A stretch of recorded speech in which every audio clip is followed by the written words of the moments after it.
Sport. दोस्तों आज मैं आप लोगों के लिए एक बहुत ही ज़बरदस्त वीडियो लेके आया हूँ रिगार्डिंग चेस्ट एक्सरसाइजेस।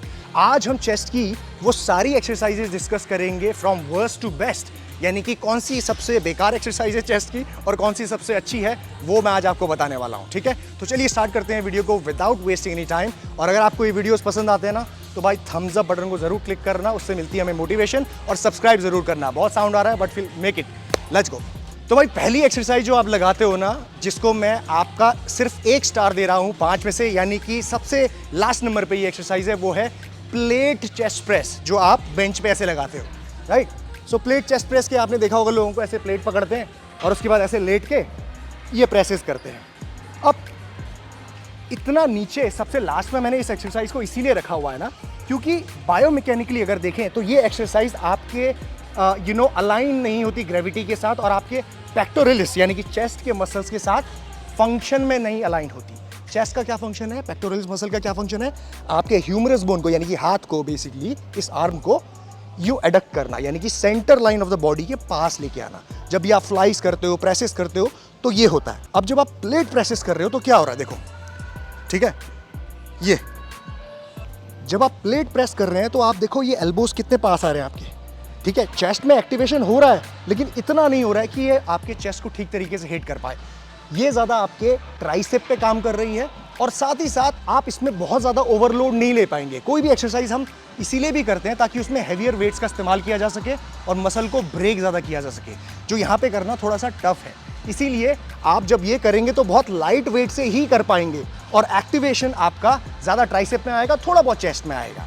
उसके साथ साथ इसमें आप थोड़ा सा स्टेबिलिटी का प्रॉब्लम भी होता है। जैसे आप हैवी प्लेट लेने जाओगे तो स्टेबल करना डिफिकल्ट होगा, साथ ही साथ रेंज ऑफ मोशन कम मिलता है, चेस्ट में टकराने लग जाएगा प्लेट, ठीक है। तो ये दिक्कत इसके साथ होती है, इसीलिए इसको मैं सबसे लास्ट में रैंक कर रहा हूँ। अगर आप ये एक्सरसाइज करना ही चाहते हो क्लोज, जहाँ पे आपको होल्ड करके प्रेस करना है, तो आप हेक्स प्रेस का इस्तेमाल कर सकते हो, जो आप स्मिथ मशीन में कर सकते हो। और स्मिथ मशीन में करने के लिए आप ऐसा नहीं कि पहली एक्सरसाइज वो करेंगे, आप अपनी चौथी या 5वीं एक्सरसाइजेज में हेक्स प्रेस का इस्तेमाल करो। मैंने बहुत बार बताया वो मूवमेंट्स को भी, तो वो आप इस्तेमाल कर सकते हो, बट ये उतना ज़्यादा सही नहीं है, ठीक है। इसके बाद जो एक्सरसाइज मैंने सेलेक्ट करी है वो है आपकी यूनिलैटरल चेस्ट प्रेसेस, यानी कि एक हाथ से जब आप एक्सरसाइज करते हो एक बार में। अब इसको मैं रैंक कर रहा हूँ सेकेंड लास्ट, यानी कि इसको मैं दे रहा हूँ 2 मार्क्स, यानी कि 2 स्टार्स 5 में से।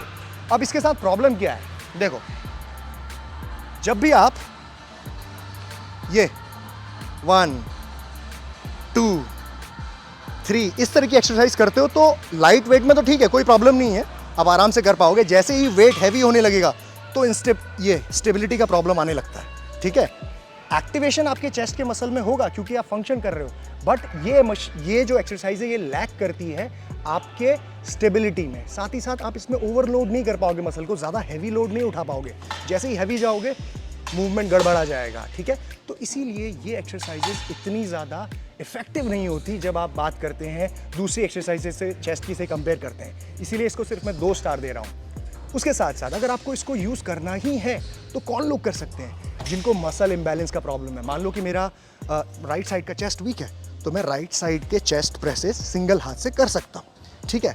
और अगर लेफ्ट का वीक है तो मैं लेफ्ट के कर सकता हूँ। तो इस तरीके से आप इस्तेमाल कर सकते हो इसका, या फिर as a drop set, as a super set, आपने चेस्ट की प्रेसेस लगाए उसके बाद आप तुरंत ये कर सकते हो। तो इस तरीके से आप इस एक्सरसाइज को इस्तेमाल कर सकते हो, but again it's not the best exercise to do अगर आप सोच रहे हैं कि मुझे मसल बिल्ड करनी है या स्ट्रेंथ बिल्ड करनी है तो। ऑलराइट, इसके बाद एक्सरसाइज आती है केबल चेस्ट प्रेस, जिसको मैं दे रहा हूँ यहाँ पे 3 स्टार, यानी कि आप ये कह सकते हो कि ये 6ठे नंबर पे है नीचे से। क्यों, रीज़न क्या है, जब आप केबल पे प्रेसिंग करते हो ना, तो भाई जब तक वेट लाइट है तब तक मूवमेंट अच्छा आता है, मज़ा आता है, ठीक है। जैसे ही मैं इसको हैवी करूँगा, 35 किलो कर दिया मैंने यहाँ पे 20 से, अब देखना मेरा स्ट्रगल हो ही नहीं रहा, पहले तो करना ही मुश्किल है। चलो एक डिसेंट सा वेट मैंने फिर से प्रेस करने की सोची। अब जब मैं ये कर रहा हूँ ना तो कितनी इंस्टेबिलिटी, मतलब कि मूवमेंट करने में बॉडी बैलेंस नहीं हो रही, स्टेबिलिटी नहीं मिल रही बॉडी को, पैर हिल रहे हैं, बॉडी रॉक हो रही है, तो चेस्ट पे एक्टिवेशन नहीं आ रहा है। अच्छी एक्सरसाइज है ये, लेकिन ये इतनी भी अच्छी नहीं है कि आप इसे कंपेयर करें बेंच प्रेस से या डंबल प्रेस से या फिर केबल फ्लाई से या डंबल फ्लाई से। सो इसीलिए इसको आप अगर इस्तेमाल करना चाहते हो तो अपनी सारी एक्सरसाइजेज को जब आप कंप्लीट कर देते हो उसके बाद आप ऐसा फोर्थ एक्सरसाइज, फिफ्थ एक्सरसाइज कर सकते हो just to fatigue the muscle more और एक वेरिएशन देने के लिए। Don't rely on this exercise क्योंकि ये उतनी इफेक्टिव नहीं है। नेक्स्ट एक्सरसाइज आती है डंबल पुलोवर्स, जो है 5वें नंबर की एक्सरसाइज नीचे से, और इसको मैं दे रहा हूँ 3 स्टार 5 में से। रीज़न क्या है? वैसे तो मैं बहुत दुख हो रहा है मुझे इसको 3 स्टार देते हुए, लेकिन डंबल पुलोवर्स में दिक्कत ये होती है कि आपको रेंज ऑफ मोशन प्रॉपर नहीं मिलता जब आप चेस्ट को हिट करने की बात करते हैं। कैसे? जब आप डंबल पुलोवर्स कर रहे हैं तो देखिए ये एक ऐसी एक्सरसाइज है जो ज़्यादा एक्टिवेशन आपके लैट्स को देती है, क्योंकि जब आप इसको परफॉर्म करते हैं तो ज़्यादा लोड जो है आपका लैट्स यानी कि लैटिस्मस डोर्साई और ट्राइसेप लेने लगते हैं। चेस्ट पे एक्टिवेशन आता है लेकिन बहुत कम। दूसरी चीज़, चेस्ट को एक्टिवेटेड रखने के लिए कांस्टेंट टेंशन के देते हुए रेंज ऑफ मोशन को छोटा रखना पड़ता है। ये देखिए, अगर मुझे चेस्ट को एक्टिवेट करना है तो मुझे रेंज ऑफ मोशन इतना ही करना पड़ेगा, ठीक है। अगर मैं रेंज ऑफ मोशन बड़ा करता हूं तो फिर लैट्स इन्वॉल्व होने लगते हैं, यूं, ठीक है। उसकी वजह से चेस्ट पे एक्टिवेशन बहुत कम आता है। दूसरी चीज़, ज़्यादा ओवरलोड नहीं कर पाओगे आप, इसमें लाइट वेट ही आपको करना पड़ेगा, ठीक है। और साथ ही साथ ये अच्छी एक्सरसाइज है, एज अ वेरिएशन आप दे सकते हो दूसरी एक्सरसाइजेस के साथ, लेकिन बहुत ज़्यादा इफेक्टिव है ऐसा नहीं कह सकते। इसीलिए इस एक्सरसाइज को आप या तो as a super set fly लगाने के बाद तुरंत ये लगाइए छोटे रेंज ऑफ मोशन में चेस्ट को एक्टिवेट करने के लिए, या फिर लास्ट की कुछ एक्सरसाइजेज में इसको ऐड कर सकते हो एज अ ड्रॉप सेट, या फिर लास्ट की कोई एक्सरसाइज। तो ये आपको ध्यान रखना है। 3 स्टार्स।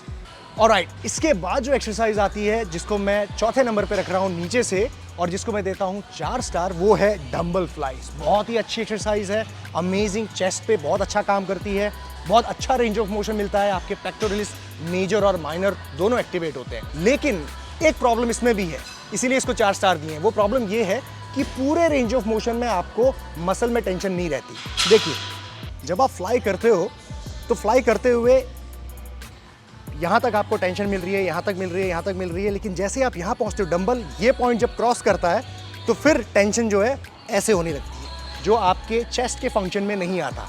चेस्ट का फंक्शन ये है कि आपके हाथ को आपकी बॉडी के पास लेके आना, जो यहीं तक होता है, ठीक है। इसके पास, इस पॉइंट के बाद आपका डंबल नीचे की तरफ गिरने लगता है, जो आपके चेस्ट पे एक्टिवेशन छोड़ देता है, ठीक है। तो इसीलिए डंबल फ्लाई बहुत अच्छी एक्सरसाइज है, लेकिन इतनी भी अच्छी नहीं है कि आपके चेस्ट को पूरी तरीके से एक्टिवेट करे पूरे रेंज ऑफ मोशन में। यहाँ तक के रेंज ऑफ मोशन तक ये आपको एक्टिवेट करती है, इसीलिए इसको 4 स्टार दिए मैंने। ऑलराइट, तो इसके बाद जो एक्सरसाइज आती है उसको दिए हैं मैंने 4.5 स्टार, जो तीसरे नंबर पे एक्सरसाइज आती है। ये है केबल फ्लाइज। यस, अब जब आप केबल फ्लाई लगाते हो ना, ये तो भाई ये डंबल फ्लाई के मुकाबले भी उससे भी बेटर है। क्यों? जब आप डंबल फ्लाई लगाते हो ना तो पूरे रेंज ऑफ मोशन में मसल को टेंशन नहीं मिलता। ये यहाँ पे जब आप डंबल पहुँचते हैं तो टेंशन मसल से ख़त्म हो जाती है, क्योंकि ग्रेविटी जो है नीचे की तरफ पुल करती है डंबल को।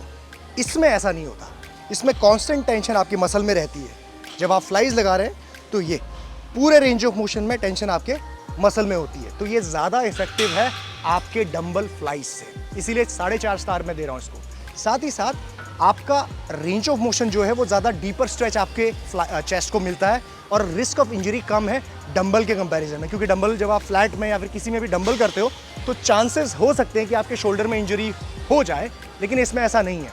इसमें आपको रिस्क ऑफ इंजरी कम होती है, साथ ही साथ आपको रेंज ऑफ मोशन प्रॉपर मिलता है, मसल टेंशन कांस्टेंट मिलती है। So 4.5 star for this particular exercise. Okay, so दूसरे नंबर की एक्सरसाइज जिसको मैं 4.5 स्टार दे रहा हूँ वो है आपकी बारबेल बेंच प्रेस।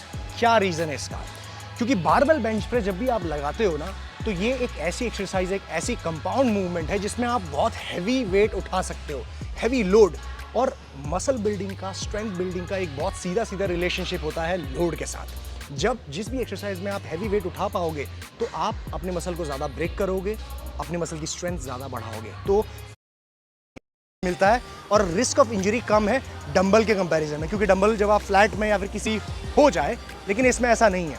इसमें आपको रिस्क ऑफ इंजरी कम होती है, साथ ही साथ आपको रेंज ऑफ मोशन प्रॉपर मिलता है, मसल टेंशन कांस्टेंट मिलती है। So 4.5 star for this particular exercise. Okay, so दूसरे नंबर की एक्सरसाइज जिसको मैं 4.5 स्टार दे रहा हूं वो है आपकी बारबेल बेंच प्रेस।